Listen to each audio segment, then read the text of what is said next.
Welcome to Luca is a Billionaire, where the only thing I invest in is your answers. You're starting wireless charging now. First, plug a Qi-certified pad into a stable 18W or higher USB-C adapter and place it on a flat surface. You must remove bulky cases thicker than roughly 3 mm so the coil can couple. Once done, lay the S23 FE face up and center the back over the charger's coil. Make sure battery saver is off because it can limit charging speed. Don't wait. Align and watch the charging indicator appear within a few seconds. Once the phone starts charging, you optimize for speed and stability.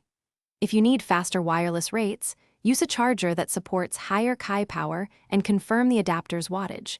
You'll see charging wattage in diagnostics or in some chargers' displays. If you plan to charge another device, swipe to Quick Settings and toggle Wireless Power Share.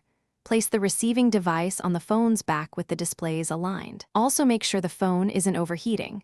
Close heavy apps and keep airflow around the pad. To finish, remove the phone when it reaches a full charge to preserve battery health, and unplug the pad when not in use. If charging doesn't start, recenter the phone, try a different USB-C adapter and cable, and verify the pad is Qi certified.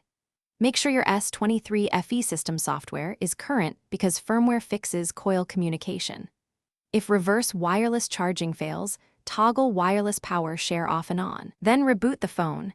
This simple reset solves most handshake issues. Thanks for watching and please subscribe. It's the best investment you'll ever make.